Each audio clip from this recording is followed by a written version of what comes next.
What up, YouTube? It's Electricity Wave here. Once again, we're going to go over my top 5 tips for Apex Legends beginners. Let's get right into it.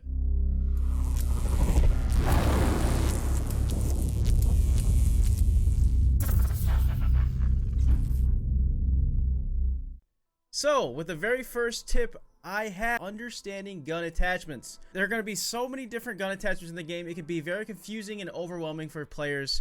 I know it was for me when I first started playing. So my very first tip within this step is to read everything. Read which attachment it is, understand which gun it goes to. It'll tell you in the pop-ups for, having those turned on for tooltips and so on. Gun attachments include sights, barrel stabilizers, stocks, extended clips, and hop-ups that help damage or stability. Now, there are 6 classes of guns: assault rifles, ARs, submachine guns, SMGs, light machine guns, LMGs, sniper rifles, snipers, shotguns, and pistols. So when you're looting the map, make sure you're reading what exactly is this hop-up, and if you're absorbing that information and you're reading it, it will be easier. You'll kind of advance faster. When you play a game and you actually read through the tutorial and try to understand it at your own pace, I think that's what you should do with Apex. Go into the training room, the tutorial, and look through everything, read through everything when it comes to guns. Now, there'll be,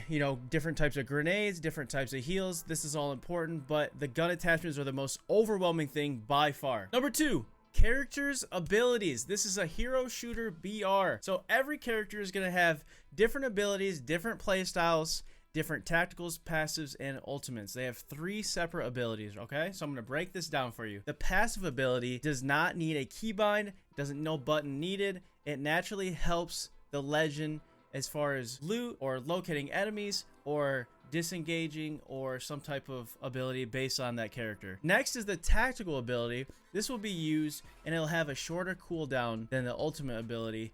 You'll see the timer after you use it. This can give you an advantage over the enemies as well. So you're gonna, read through their abilities and see which character fits your playstyle, which one seems the most interesting. I would say just go with, the character that looks the coolest, and then, maybe you like their abilities, maybe you don't. And then once you kind of understand abilities, then read through the other ones and just see which one is most interesting to you. I started out with Bangalore. She's the easiest to learn. A lot of people start with Wraith or Gibby. Gibraltar. Next is the ultimate ability. This is the strongest ability they have in most cases. It has a longer cooldown, but they are more powerful, and they help the team in many different ways. Like I said, so you'll want to read through the notes within the character details in the character legend choosing screen. But learning the character abilities is very, very important. This is kind of how the game works. Once you understand your character, you can move on to other characters, find which one fits your playstyle best, and also understand how your teammates' abilities can help you and how the enemy's abilities will affect you and how to, counter them. Number 3. Now, this one is very important because it's movement. Once you start to understand the abilities, the gun attachments, the game a little bit, you're going to want to know how to move smoothly and swiftly throughout the map, how you're going to want to move, when it comes to rotating, when it comes to, pushing a team, when it comes to in a fight. The slide mechanic is one of the key ingredients to which Apex, how it functions. I love the slide mechanic. It honestly feels like butter. I always say it literally is the smoothest slide feeling in any game I've ever played. The slide mechanic can give you a little boost when when you're running full speed, you slide, and at the end of the slide you jump up. It gives you a little boost. It doesn't physically give you the boost, but you can catch up to people, you know what I mean? Like, it doesn't actually give you it's not like you're pressing a button or something, but it is a faster way to move throughout the map. Also, strafing, swiveling back and forth, left to right, right to left, while also crouching to confuse the enemy, and it makes you a harder target to hit. It works really well in 1v1s. Learning how to strafe is important in any type of game usually if the movement is an important function of the game. And thirdly, for movement is climbing, being able to get that height advantage against the opponent, being able to use climbing to get a better position, help your team. And climbing can be very important to understand, always having the height in the fight. When you're pushing up a mountain against a team and they have height, it's very hard to, outshoot them, out aim them, because it's just, how physics work. So climbing is very important. Number 4, rotation. Now, once you start to get the hang of things, you understand the movement, rotating is going to help you win more games. You're going to want to know when to push a fight. Is this a smart push? Do we have good loot? Do we not have good loot? Do we have health? Do we need to push this team because that's the only way we can go?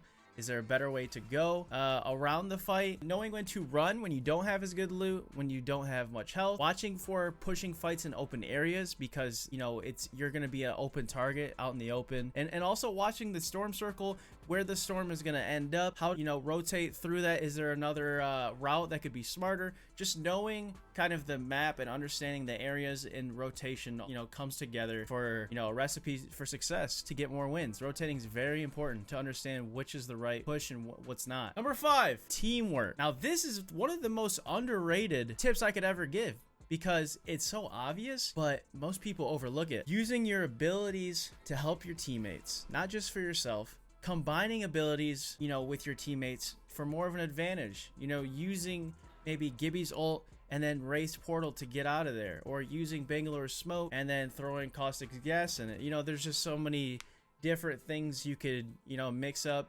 And I've seen a lot of people use Pathfinder's, you know, grapple to get up high, get in a box area, then get Watson's fences and their ult, and then you're just sitting up there up top. So understanding your abilities with your teammates. One of the hardest things that people have understanding, especially when you play randoms. Shout out to all my single queue players out there. Communicating with your team for loot. Does my teammate need a med pack? Does my teammate need more ammo? I'm not stealing loot from my teammate because I want, you know, the best loot. You know, sharing it because, you know, your teammate might have needed those 20 bullets or that extra health to win the next fight. So equally dispersing loot, pinging where enemies are, and, you know, timings of abilities, understanding pinging where you need to rotate, and just communicating what your loot in the situation is, if you should push, how your teammates are feeling. They feel good about playing aggressive or passive. I mean, communication and teamwork is so important, like ultimately get the wins, because it's a 3-man game and soloing is a lot harder in a game like Apex than, you know, other shooters. So teamwork is so important. That wraps it up for my top 5 tips. If you guys have any questions about further tips, I can make another video like this. If you guys have any questions, make sure leave a comment, like, subscribe. That all helps. Also, if you want to ask a question or talk about Apex on stream, I stream on Twitch, and my link will be in the description down below. I would love to see you guys in a stream. Thank you guys so much for watching. I'll catch you guys in the next video. Peace.